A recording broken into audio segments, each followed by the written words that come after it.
Nós recebemos no NT Sul de hoje a presença de Melissa Guimarães Castelo, procuradora do Estado do Rio Grande do Sul. Melissa, prazer recebê-la. Seja bem-vinda à TV Novo Tempo.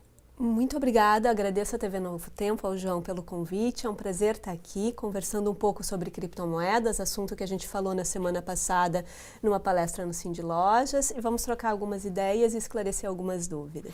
Legal. Embora, Melissa, hoje tudo gira em torno da tecnologia, né? A gente tem um smartphone na mão, o mundo ele está sob o nosso domínio ali, aparentemente.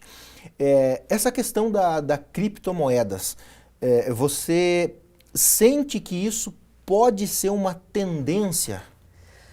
Olha, as criptomoedas, acho que primeiro a gente tem que entender o que são as criptomoedas, né? Então, as criptomoedas, elas são um fenômeno que surge há mais ou menos 10 anos, em 2009 mais especificamente, uma pessoa, um grupo de pessoas, ninguém conhece exatamente quem, mas se identificou como Satoshi Nakamoto. Satoshi Nakamoto desenvolveu um programa, um software, que permite que as pessoas transfiram recursos financeiros de um computador para outro ou de uma pessoa para outra de uma forma muito segura.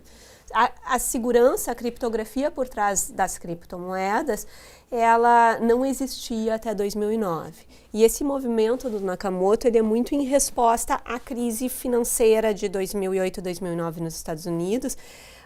Eles desenvolvem um sistema que seria mais seguro do que o sistema financeiro atual, exatamente demonstrando a fragilidade do sistema financeiro. Então, o que é? É um programa que me permite transferir recursos para ti. Essa transferência ela é criptografada com criptografia de parte a parte, o que significa que ela só vai ser viável no momento que nós dois apresentarmos a chave criptográfica, mais ou menos que nem acontece no WhatsApp hoje em dia. E ela também é segura porque no momento que eu faço uma ordem de pagamento para ti, dizendo que eu quero transferir, sei lá, R$100, essa informação ela é salva concomitantemente em milhares de computadores de voluntários. Então, por mais que eu quebre um computador, que eu hackeie o outro, que eu perca o outro, essa informação ela consegue ser resgatada porque ela está salva em vários lugares ao mesmo tempo. Então, por isso que ela é considerada tão segura. E o mais inovador é que ela conta com computadores de voluntários, ela não pressupõe que eu tenha um servidor central, uma empresa que vá concentrar todos os meus dados. Então, são pessoas que aceitam esse encargo e exatamente por pulverizar eu torno isso mais seguro do que centralizar tudo num provedor único. A gente vê, principalmente na internet, nomenclaturas diferentes. Criptomoedas, bitcoins, moeda virtual, todas têm a mesma finalidade, são a mesma coisa? Não são exatamente a mesma coisa, tá? Então, moedas virtuais é o grande gênero desse fenômeno de eu conseguir transferir recursos de uma pessoa para outra pela internet sem precisar de um banco para validar a operação, tá? Bitcoin é a moeda virtual mais antiga, é essa que foi criada pelo Nakamoto em 2009. Também é a mais estável e mais valorizada exatamente porque ela surgiu há mais tempo, ela já amadureceu mais. Além da Bitcoin, a gente tem um sem número de moedas. Eu já ouvi números tipo, temos 20 a 50 outras criptomoedas, já ouvi números tipo, temos mais de 1000 criptomoedas, né? Então, a real é que cada pessoa que tem conhecimento de informática suficiente pode sentar no seu computador e criar uma criptomoeda, sabendo essas jogadas tecnológicas para torná-la segura. Então, criptomoedas e moedas virtuais são o gênero, Bitcoin é uma espécie. A gente tem uma série de fenômenos semelhantes, mas um pouco distintos aí. Como é que o Banco Central vê essa transação? As Bitcoin, o Banco Central ele tem duas manifestações oficiais até hoje sobre criptomoedas. A primeira é de 2015 e a segunda é de 2017. As duas, se vocês pesquisarem na internet, vocês acham, são comunicados do Banco Central. Então, pesquisando por comunicado, Banco Central Criptomoedas, se acha essa informação. Textos curtos e textos que eles são num tom de alerta para quem quer fazer negociação com Bitcoin. O que eles dizem?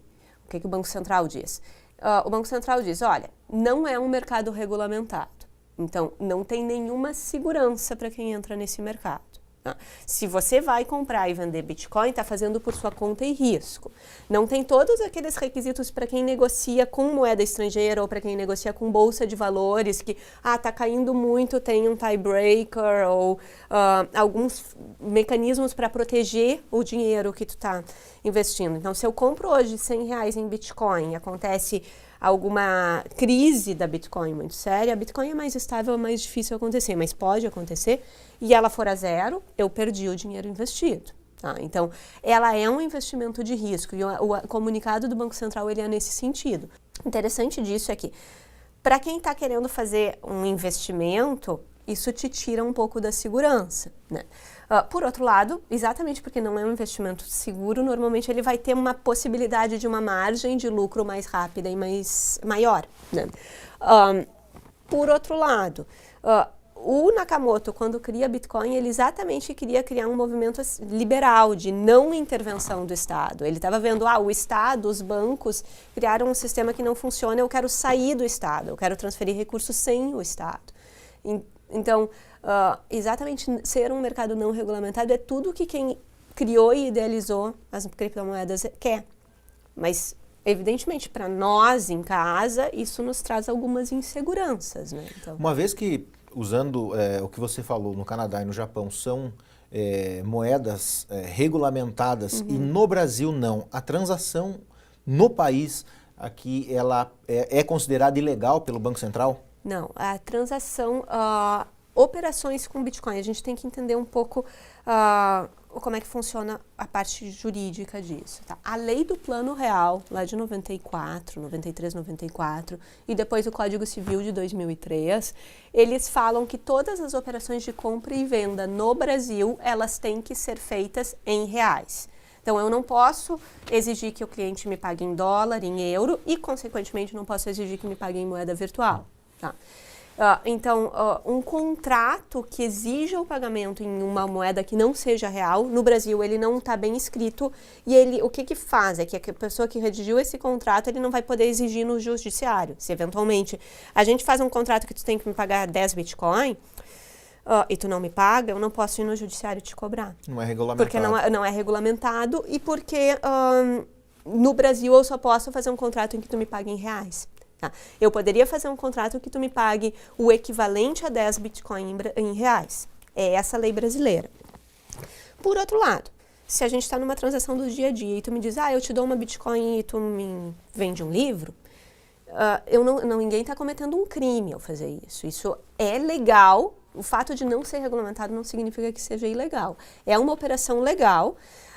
Evidentemente, eu tenho que ter uma cautela de registrar o valor da Bitcoin no dia, para saber qual foi a minha margem de lucro, enfim, eu tenho que ter algumas cautelas nessa operação, mas ninguém está cometendo um crime ao simplesmente comprar e vender Bitcoin.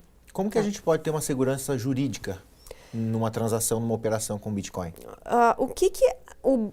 O Banco Central ainda não regulamentou, mas a Receita Federal ela tem uma micro-orientação sobre quem tem Bitcoin. Tá? O que a Receita Federal diz? Já faz 3 anos, no Perguntas e Respostas do Imposto de Renda, a Receita Federal colocou que quem tem moedas virtuais, Bitcoin, por exemplo, tem que declarar no Imposto de Renda. Da mesma forma que a gente declara o carro, o imóvel, se tem volume de Bitcoin, tem que declarar no Bens e Direitos. É um bem. É um bem.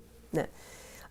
O que mais que a Receita Federal disse? Assim como qualquer bem, se eu compro e tenho lucro quando eu for revender, eu tenho que declarar imposto de renda por ganho de capital. Então, se eu comprei 10 Bitcoin, no momento que eu comprei valia R$1.000 e eu vendi lá na alta no final do ano passado, quando estava quase R$50 mil, eu vou ter um ganho de capital expressivo ali. E eu vou ter que pagar imposto de renda sobre esse ganho de capital. Então, a Receita consegue rastrear esse tipo de operação? Temos poucas técnicas para isso ainda. Tá? Tem alguns funcionários da TI que estão começando a desenvolver programas de rastreamento. Tá? Eu sei de um caso em São Paulo em que o Poder Judiciário bloqueou uma conta de Bitcoin, fez um tipo de que nem a gente faz bloqueio de dinheiro quando a pessoa está devendo, bloqueia a conta bancária da pessoa, fizeram um bloqueio da conta de Bitcoin dessa pessoa. Evidentemente, o juiz que fez isso, ou a juíza, melhor dizendo, era uma mulher, ela sabia, ela teve a informação de que a pessoa tinha uma conta de Bitcoin vinculada a determinada corretora de Bitcoin, né? Então, daí ela oficiou a corretora de Bitcoin, a qual se viu obrigada a prestar informações para o judiciário. Então, alguma coisa já se tem de controle sobre isso, mas ainda é muito incipiente, né? Então, ainda se identifica como um gargalo na fiscalização.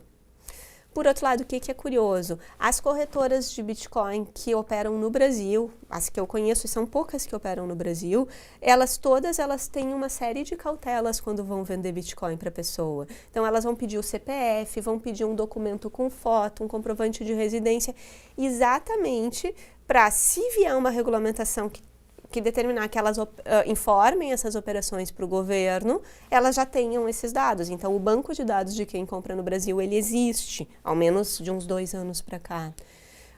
Então, eu acho que é uma questão de tempo e de ajuste para a Receita Federal conseguir rastrear essas operações. Como é que é feita a tributação nessas operações? As operações de compra e venda de Bitcoin, tá? Como a posição oficial do governo é de que elas não são moeda, elas pagam esse ganho de capital no lucro que a pessoa tem, né, no imposto de renda sobre ganho de capital, ou eventualmente, naquele exemplo que eu dei, me pagou em Bitcoin, eu vendi um livro, eu vou tributar a compra e venda do livro. No caso, o livro é imune, é um exemplo que não foi dos melhores, mas eu vendi uma cadeira. Eu vou tributar, o valor dessa cadeira vai pagar ICMS normalmente, pelo valor equivalente às bitcoins em reais. Na verdade, não está vinculado Não está vinculado a Bitcoin, está vinculado ao outro bem que está sendo negociado. Melissa, qual o valor de um Bitcoin hoje, aproximado? Um Bitcoin hoje, ele está cerca de $7 mil, 20 mil reais. O Bitcoin, ele já teve num topo de quase 50 mil reais no final do ano passado, em dezembro do ano passado. Caiu bastante no início desse ano e agora vem alguns meses estável. Alguns analistas que compram e vendem Bitcoin dizem que das criptomoedas, ela hoje é a mais estável. Então, quem quer fazer um investimento seguro, entre aspas, seguro em Bitcoin, em criptomoedas, vai para Bitcoin. Quem quer especular e ganhar dinheiro rápido vai para outras. E daí tem várias outras que aparecem aí nas corretoras de valores. O que é usado, baseado em que essa desvalorização ou valorização do Bitcoin? A desvalorização grande foi, normalmente, onde é que a Bitcoin cai muito rápido? É quando o governo chinês toma alguma medida para contenção. Então, a China tem uma postura muito contrária ao uso de Bitcoin e cada vez que o governo chinês toma alguma medida, a Bitcoin despenca, porque muitas das Bitcoins, elas são mineradas, que é o termo que a gente usa para dizer quando elas estão sendo geradas, elas são mineradas ainda na China. Mas é um efeito cascata? Desvalorizar? Desvaloriza o mundo todo ao mesmo tempo. Tá? É um mercado totalmente interconectado. Quando é que ela valorizou demais ali, chegou a 50 mil reais? Foi quando o Japão regulamentou. Porque quando o Japão disse, eu aceito Bitcoin no meu território nacional, todo mundo percebeu aquilo como uma legitimação. Afinal, o Japão, a cultura mais segura do mundo, está dizendo que aquilo é uma coisa legal, né? E daí ela subiu demais, mas ela subiu mais do que aguentava ainda no sistema, né? Melissa, para a gente terminar, você tem alguma dica ou alguém que queira ir se envolver numa transação, numa compra? O que a pessoa deve fazer? Cuidados, né, para que ele não caia numa cilada e num golpe. Cuidados. Como eu disse, tem poucas corretoras de valores sérias trabalhando nesse mercado, né? Então, se alguém quiser comprar ou vender Bitcoin seu ou outras criptomoedas sem maiores cautelas de registro e identificação, já é um sinal de alerta, né? Então, a primeira seria, eu acho que, recorrer a essas empresas que já estão um pouco mais sedimentadas no mercado, né? A outra cautela é registrar valores de operações, porque ainda que hoje se tenha um valor pequenininho, não vale a pena colocar no imposto de renda ainda, se começar a crescer essa negociação, se a pessoa começar a investir mais, pode ser que desperte sim a atenção da Receita Federal, então deve-se ter isso registrado. E a outra cautela é, não dá para botar todos os ovos nessa cesta. É um mercado muito inseguro, então quem quer começar a mexer naquela ideia de botar um pouquinho do seu capital ali para testar, mais ou menos que nem quem mexe em bolsa de valores. Dificilmente quem mexe em bolsa de valores e tem um viés mais conservador vai colocar todo o seu dinheiro na bolsa. Em Bitcoin é a mesma coisa, é muito menos seguro do que bolsa de valores. Eu acho que é essa mensagem que tem que ficar. É um fenômeno muito bacana que surgiu, uma inovação muito grande, mas é muito pouco seguro nesse momento, né? Então tá certo. Queria te agradecer por dar uma aula pra gente sobre essa possível tendência, né, que a gente tem. E sempre que voltar à Cachoeira do Sul, já fica o convite antecipado para voltar aqui também à TV Novo Tempo. Muito obrigada, é um prazer conversar com vocês e quando voltar à Cachoeira, certamente estarei aqui de volta. Então tá certo, a gente volta com vocês aí no estúdio.